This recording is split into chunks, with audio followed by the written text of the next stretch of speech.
So, for like ever, we've been, you guys have been asking us, or at least a few of you have. Everyone has been asking us. To do like a video about me and Mike, because we did one about each of the kids. And we keep trying to do it, but it's so hard to find a quiet space where the kids aren't. Where there's not people mowing the lawn, or cars driving by. And all so sorts of stuff. Tonight's date night. We had a fantastic like Moroccan meal, and then we found this place that has Belgian waffles, and it was like apple pie on top of an incredible cinnamon Belgian waffle. Belgian, yeah. Belgium, but Belgian, right? I don't know. Anyways, it was amazing. And so now we're Doesn't sitting matter how you say it, it was good. in a parking lot. We're actually in the IKEA parking lot. Mm-hmm. So, we're going to kind of interview each other, I think, about, you know, figure out a little bit more about who we are. All right, Megan, so where were you born? I was born in Livermore, California, but when I was 2, almost 3, my family moved to Houston, Texas, and then I lived in the same house in a suburb. I didn't ask where you moved after you were born. In a suburb of Houston for my whole life. It's called Kingwood. Okay. Where were you born? I was born in Boise, Idaho, and that's where I grew up. Well, I grew up in a town next door called Meridian, because there was no hospital in Meridian at the time. Your entire life in one house. Lived in the same house, everything, yeah, same street. I mean, the house didn't move, so it was the same street too. Wow! I know. So many houses are moving these days. Fascinating. Our house moves. Yeah, that's true. So that's me. Yeah, I just grew up in Meridian, Idaho. An Idaho boy, all the way. And how big was your family? I had 3 brothers and 1 sister. Still do, actually. I was the youngest boy of the 4 boys, and then my sister is younger than me. So. Your mom finally got her girl. Yep, and that's when they stopped. How about you? Standard family size. I have 3 older brothers and an older sister and 1 younger brother. So 6 kids in my family and 5 in yours. Oh, the kids are calling. Hold on. It's okay. Hello? Yeah? See, this is why we can't do Peter's saying he doesn't have to go to bed? Oh, he doesn't have to. Nope. Okay. Thanks, babe. Bye.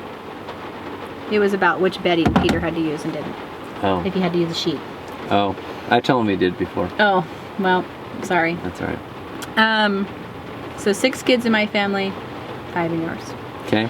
Tell us real quick, what was his job like? What was your growing up life like?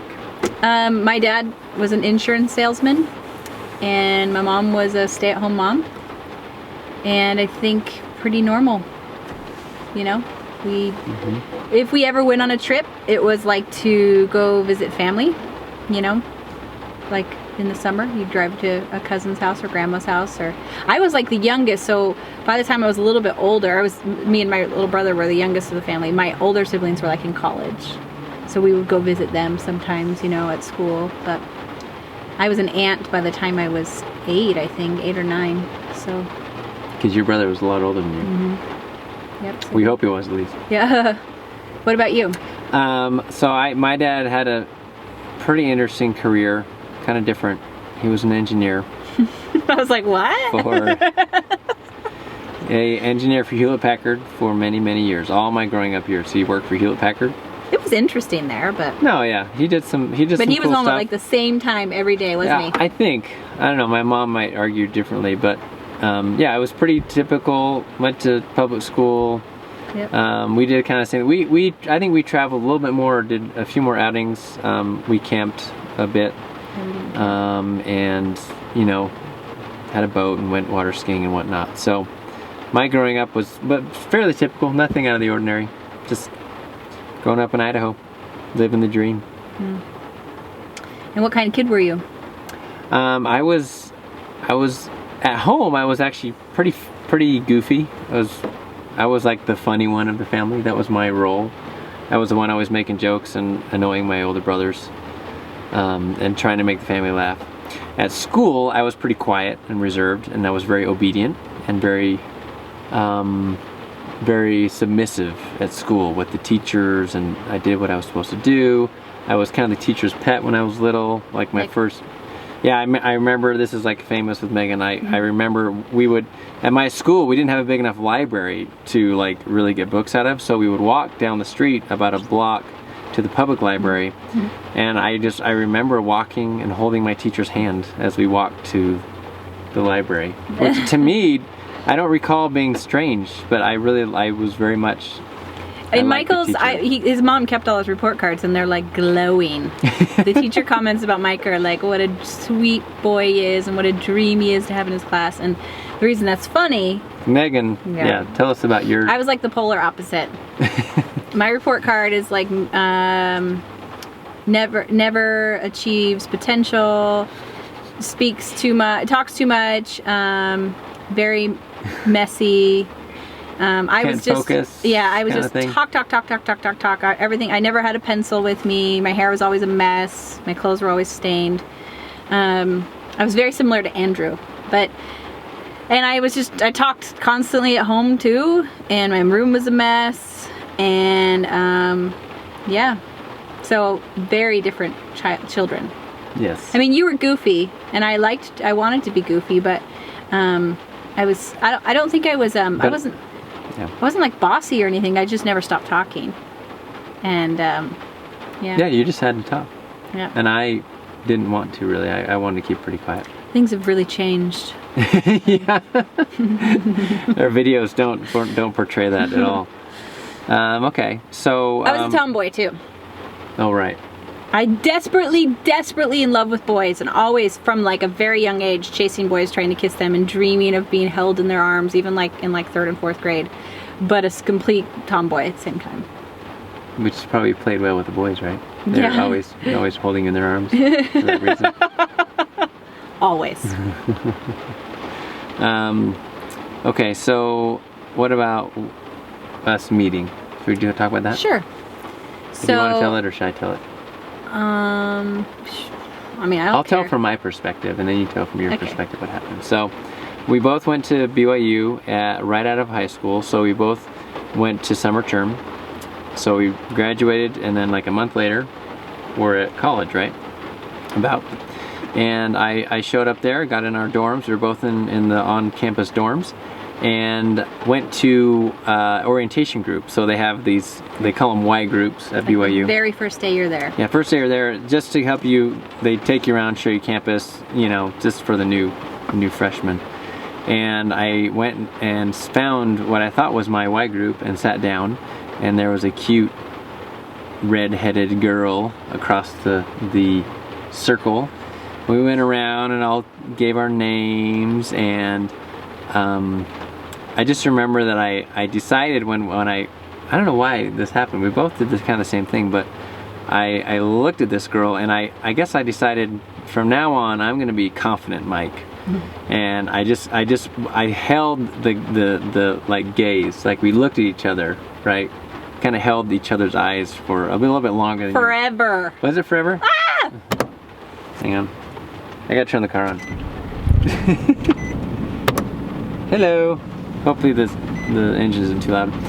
So yeah, so that was like our first meeting, and I just remember kind of looking across and smiling at this girl, and then just like she had the most stylish overalls on. Yeah. There's something really cool about her. Those overalls were cool then. They were cool. So that was our very first meeting, and I don't know how much detail we want to go into, but yeah, so basically same from thing. there, I decided I was gonna have a million boyfriends because I was still obsessed with boys. A little bit less of a tomboy, but saw this guy, thought he was super cute, and decided I was just gonna stare, and he would have to look away first. So we really did look at each other for a long time. So you thought it's like a staring contest? I had listened to some like motivational speech about how like next time you're looking at someone that you think is cute, don't look away. That was like a month before, so I'm like, I'm doing it. Here's my chance. So we just like smiled at each other forever, and I was like, holy, when are we gonna look away? But then we ended up being in the same, like within 100 yards of each other, our apartments. Less than that. They were like right next to each other. That's where they were. Like this is mine, this is hers. No, they were like right really next to close. each other. Like that's crazy because there's like thousands of new freshmen, and so then we were in love like 2 weeks later. Yeah, at first it was really friendly. We just like were best friends hanging out a immediately. lot. And then we decided we liked each other more, and then, yeah. In 2 weeks. 2 weeks, Yeah, 2 weeks. 2 weeks. And then 2 weeks after that, I told you I loved you and wanted to marry you. 18 years old. Yeah, we people. were 18. Oh, but then Michael actually left and went and served a mission for our church. And I wrote him letters, and he wrote me letters, like Yeah. paper letters, for 2 years. Because you weren't allowed to call. 2 years. So then he came back, and we didn't know if we would still feel the same way, but immediately knew we were still in love. Yeah. Got married 4 months later. I was 20 years old. He was 21. And that then- was 16 years ago. A little over 16 years ago. So, been awesome. So fast forward 16 years and here we are. Yep. What else about us? Or you or me individually? What did you study in college? Oh, so I studied marriage, family, and human development. With the idea, I was like one of 2 males in that major at BYU. Which if I was a single guy, you would think that he had there was obviously That was good. a reason for that, but I was married. Well, before that, I was doing broadcast journalism, remember? that's right. That was my first, I was going to try to be in the news. Like a news anchor. Yeah, but that, I kind of lost interest in that. So I studied that with the idea of being a marriage therapist, and I ended up I just got tired of school and we just graduated, and so that's what I studied. Megan, what about you? Studied media arts or film. She studied this, Yeah, kind what of. we're doing, almost. I wanted to be a filmmaker. I wanted to be a director. So it was really fun. Major. Also, didn't have to work very hard. I'm not very good at homework, so we got to watch movies and write papers on them and make movies, and And I got to take some of those classes with you. they're awesome. That huh? was great. It was really enjoyable. An awesome program. So BYU, really, BYU does have an excellent film program. yeah. So we had Just a great shout out It was a great time. for those of you. And then we had Elijah like that on accident. We weren't trying to have a baby that soon after we got married, but So a year and a half. after we were married, we had Elijah. Yep. And then the rest is history. So how about now? Fast forward to now.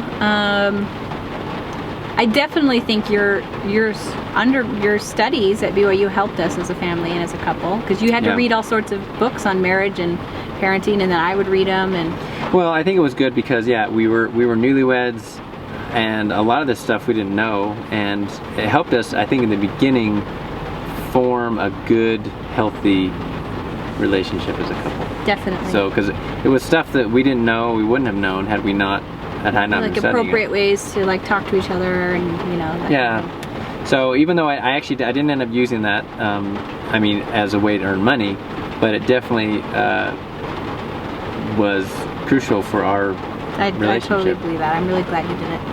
So. Okay, so now we live. Okay, wait. So 5 years ago, what were we doing?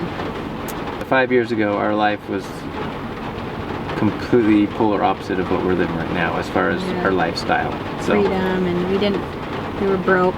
yeah, we Frustrated. had difficult times financially, struggled with our own sort of confidence and what we wanted to do and our ability to succeed in life. At least what we perceived. So the first 10 So. years of our marriage, we were broke. Part of that we were in school, so that was okay, but after that we really couldn't ever figure out what we wanted to do and what you were happy in, and Yeah, so that was a tough time. Although it was good, we learned a lot. I think in the But- last 5 years everything's it really was about 5 years ago that everything started to change.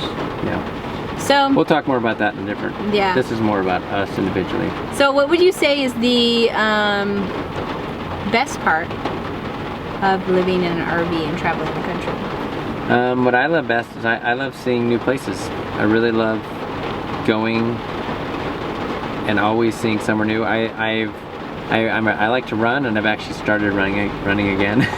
So Well, when I'm we not- were getting I'm not ready for that this, life was consistent. crazy, so we... But I really like the fact that about every week or two, there's a different place that I'm running in the mornings. You know, seeing different things, and then just I actually like the change that comes from this lifestyle. Yeah. What about you? What's your favorite thing? Yeah, I think I have this I do have FOMO. This Which is fear of missing out. okay. And that's a word in our family. I don't feel like I'm gonna miss out. Well, sometimes on like parties or whatever. But I think I feel more like I'm gonna. You mean you're gonna miss out on parties that are happening while you're away or something? Yeah, like if that? I can't go to bed if like other people are still up. Right, which actually was a problem when we first got married. That was our one of our first big fights.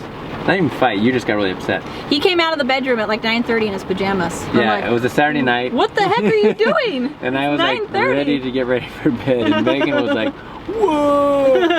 That was hard. She's like, I need to go out. No, so the best part is that I feel I have like this fear that like this world has so many beautiful things and so many beautiful people and things. It's raining, by the way, in case you hear all this going on. That you can experience and really take in, and I am not taking it in. I'm just sitting here, and so I think I feel like I'm that fear or more that hunger to like experience everything the world has to offer is being fed because we're experiencing it. So that's the best part. What is the hardest part for you about living in an RV with our kids? I think it's just the space, the lack of space is hard.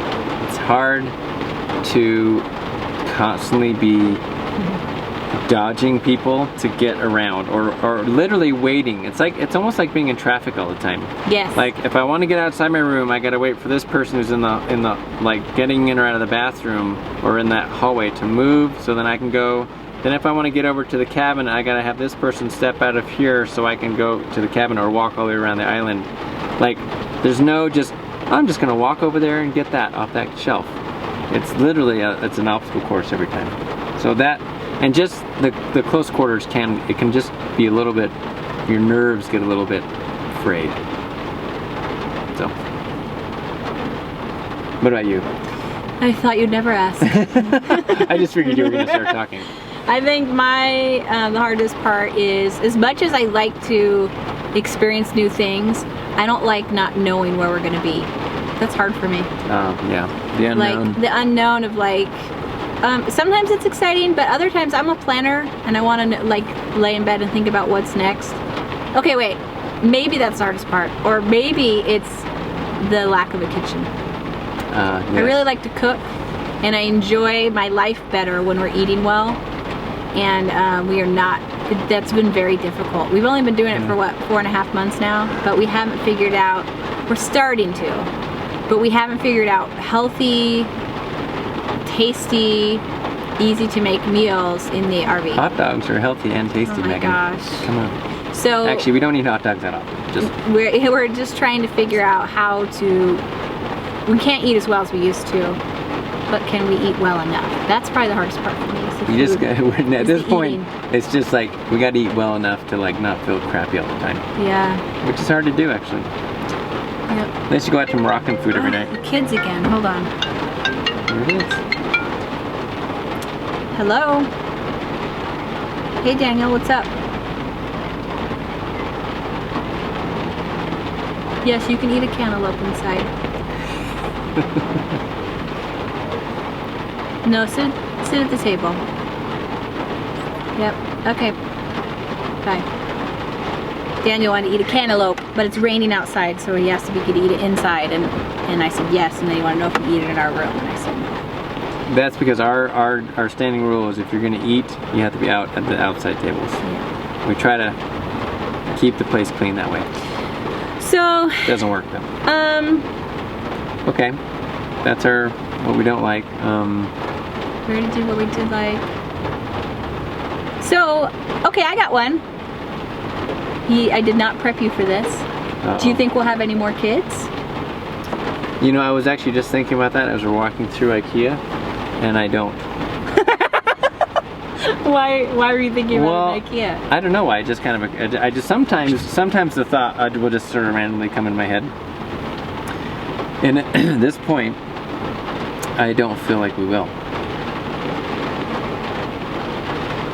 I don't feel the space for that right now. Well, obviously, we're in like 300. Literally. I don't know if I would be feeling differently if we were in a house. Yeah, you don't know. But at this, as far as our life goes right now, it's not an option, so I don't give it that much space. Well, I don't. Not to mix a metaphor there. In the past, we have actually felt like people were missing from our family. I do not feel that right now. But I also see that the likelihood of us not adopting again is very low. Because even, especially if we're traveling the world and we're seeing children in need, and we'll be like, dude, we can do it again. Yeah, maybe. I don't know. But at the same time, you definitely have to honor, like, you know, when we came home from China last time, I cried on an airplane a lot. And the Chinese lady sitting next to me just watched me cry. Just stared at me. So that was me saying, I think this is as much as I can do. So we'll see. Is that just a China thing, staring, or is that all over the world people stare? I think it's not an American thing, but I think in other countries it is. In China, we got a lot of people staring at us. Yeah. It's just, they don't mind doing that. And we are kind of, you know, we stick out. Okay, we'll end with one last thing. Okay. A double question again.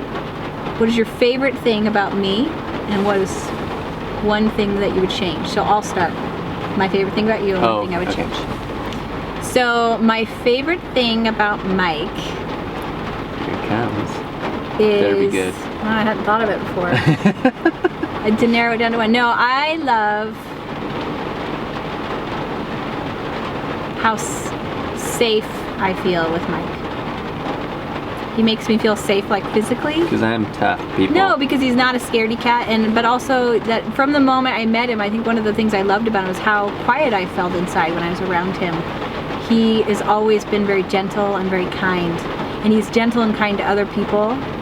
He doesn't like to make fun of people or anything like that. I mean, I love to make fun of people. No, I'm just kidding. No. But like, he always makes me feel really safe, and I really appreciate that. It's very good to me. Now, should I do my thing for you, or do you want to do both of them? Oh, okay. Okay. So my favorite thing about Megan, it's hard because they're all body parts. Shut up. Just kidding. You have lots of good things about you. I'm kind of embarrassed that I came up with this question. No, it's okay. Yeah. So what would you say is your favorite thing about me? It's hard because there's lots of good things about you. Megan is. I love how expressive Megan is. I do like how Megan is very talented at communicating and talking to people. She's a great public speaker. Oh, that's nice. Which I love about Megan. It's very attractive to me. But at the same time, Megan, on a very personal level, especially with the kids, is very much dialed into what their needs are, and is always thinking about where they're at emotionally, or you know, all these things that I just like. What? Oh, is he sad? Megan thinks about. So that's nice. That makes you. Yeah. So. Those are two things. I was supposed to do one, but that's like a Michael Scott thing. Sure. Let me tell you about my strengths. Okay, this came up again in IKEA. If there's one thing I could change about you, it's that you cannot seem to grasp that I will never stop buying pillows for the sofa and the bed. They're not going anywhere. They need to. No, I love pillows. Well, actually, they go somewhere all the time. They're either on the floor or being thrown. You can have like a sofa with no pillows on it. That looks sad. But he thinks that he really believes there should be no pillows on the sofa. It's true. It's more space. Also, we don't have that much space, so the kids are constantly like pushing pillows to the side, or anyways, or we don't need to putting their head on pillows as they watch stuff. True. Okay. One thing you could change about me? Your love of pillows. I don't like pillows. I'm minimalist when it comes to pillows. You're maximalist. No, you are non-existent in this when it comes to pillows. I'm not a oh my gosh, there are women out there who like a lot more pillows than I do. I just think you need a few. Anyways. A few is 3. We have like 6 or 7 on the couch. That is the longest sofa ever! It needs that many. Whatever. Alright guys, so that's our About Us video. I would put in like photos of us when we were young, but I don't think I have any because we're living in a trailer and they're in storage.